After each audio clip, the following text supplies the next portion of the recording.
Babacar Sall ñu ngi lay nuyu. ñu ngi lay fay bu baax a baax Baye Daw. di nuyu bu baax a baax itam ñoo xam ne ñoom lañu bokkal plateau bi. lu ñu tijjee lu oustaz tijjee léegi-léegi am na solo lool. di la ñaanal barke. di ñaan itam ñu dégg nii rek kenn ku si nekk yaa ngi déglu rek nga jël si leçon bu nga xam ne lu am solo lay doon. incha allah jërëjëf Babacar Sall ñu fàttali ne moom mooy le coordonnateur national du cercle des étudiants orientés dans le privé muy CEOP waaye tamit yaay coordonnateur du collectif pour la défense du camarade patriote di Guy Marius Sagna ba tey yaay le coordonnateur du mouvement Richard Toll notre priorité ana waa Richard Toll. war a seetlu ñoo ngi si jàmm bu baax a baax ñu ngi nuyoo. te ñu ngi seetaan bu baax a baax li nga xam mooy émission bi di leen nuyu au passage. di leen ziar bu baax a baax. d'accord fi ñuy enchaîner rapidement nag bokk na ci dañuy ñëw xool le secteur de l'enseignement la ñuy waxtaanee li partie bu njëkk. laata loolu gis nga booba ak léegi ñu ngi wax dalal nañ fi bu yàggu dara Alfousseyni di kii altinaw gi weesu ñuy wax ne secteur boobu day sooxe bu baax a baax moo xam faculté boo mën a dugg yow en tant que coordonnateur ci ñi nga xam ne ñooy les élèves orientés est-ce que gis nga ne sooxe boobu dëgg-dëgg am na laj ji dafa am ci ñi nga xam ne ñoom la ñu dénk wàllu njàng mi ci kaw wala dafa nekk loo xam ne c'est des motifs collés par les opposants waaw question boobu moom dañ si sawar a tontu parce que loolu sax moo taxoon mardi bi nga xam ni itam moom moo passé daloon nañ fi nga xam ne moom mooy au niveau à la médiature pour rencontrer ki nga xam ne itam moom mooy le médiateur de la République et toute son équipe aussi di leen nuyuwaat aussi encore une fois seen disponibilité boo nu demee foofu problème bii nañ doon waxtaan foofu les étudiants orientés dans les universités privées par l'État du Sénégal étudiants yooyu ñu si bëri si ñoom ay problème la ñuy dund moo tax ñu bëri si ñoom bàyyi nanu nee na ñu dàq nañ leen donc nga gis ne ay problème yi ñu foofu par exemple mën a jàpp ni promotion bu nga xam ñoom la état du Sénégal envoyé woon depuis 2018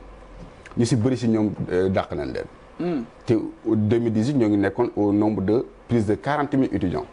te soo doon xool les étudiants du privé orientés dans les universités privées mat ñu 10 000 si établissements yi lu waral loolu mooy état du Sénégal waxoon nañ ko waxaat ko jaaroon naa fii waxoon ko boobu Pape Ousmane moo fi nekkoon lu ñu doon expliqué mooy boobu dafa amoon ay étudiants yoo xam ne dañ leen doon imposer les cours via les plateformes boobu depuis mois de mars bi passé loolu effectivement jox nañu benn connexion jox na outil aussi benn outil boo xam ne dina mën permettre fu étudiant mën a nekk suivre les cours donc ñu jàpp ne loolu lépp permettre étudiants yu si bëri mën a woon suivre cours yi ñu si bëri dañu bàyyi ñu bëri itam découragé ñu si bëri si ñoom itam jàpp na ba fi mu toll nii dàq na ne benn établissement mën na jël exemple établissement bu tuddee ISCOM par exemple ISCOM boobu dafa dàq plus de 100 et quelques étudiants yoo xam ne état du Sénégal moo ngi fa orienté la ma waral loolu parce que depuis daa ba pandémie bi duggee Sénégal dañu gis ni état du Sénégal dañu arrêté les cours présentiels les cours yi nga xam ne moo na war def si biir université yi bu ñu arrêté loolu ñu si bëri si étudiants yi ñibbi dëkk fu nu dëkk ñu delluwaat fa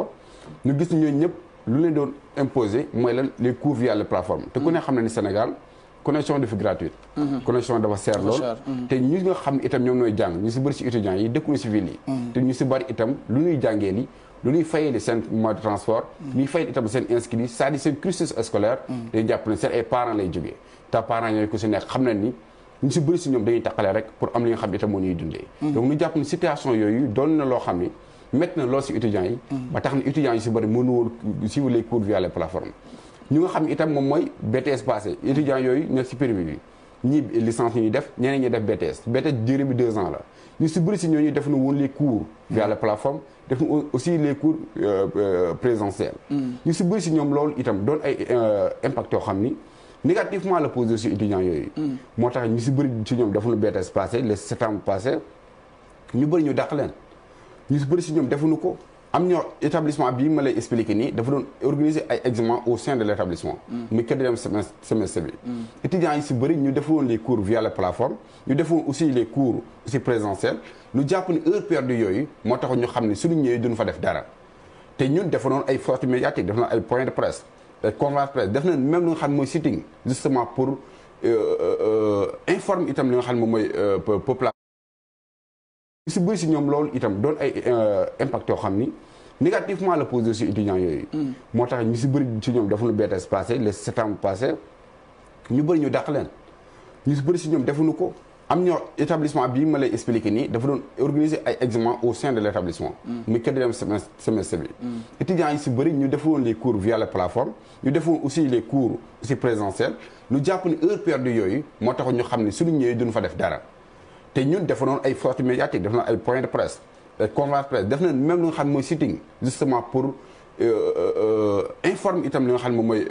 population bi ak itam ñu alerte ñi nga xam ne itam moom mooy les autorités étatiques pour ñoom mën a xam ni étudiants yi bañunu lu ñuy mën ñoo ngi koy def mais jàpp na ni ku nga xam ne jàngul mënoo tari lu nga xam ne itam moom la leen laaj. loolu moo tax étudiants yi si bëri si ñooñu defuñu les cours defuñu examen bi BTS defuñu itam lu nga xam ne mooy examen bi nga xam ne mooy établissement boobu di ISCOM moom la organisé woon ñu si bëri si ñoom même ñu ko doon def ñu parce que dañ leen doon wax ni ki nga xam ni en tout cas def nga dañ lay jàpp ni par exemple mën na la considérer yow par exemple mais ce qui amoo moyen mën na la may beneen chance pour nga redoubler waat waaw nga reprendre mais dañu jàpp ni ñu nga xam ne jàngalu woon loolu moo tax moyen il faut catastrophique ay moyen 1 ngay gis 3 4 étudiants yooyu effectivement parce que ñoom jàngunu donc su fekkee ne loolu paramètres yooyu yëpp établissement bi xam na loolu waaw moom laay expliquer nii parce que xam nga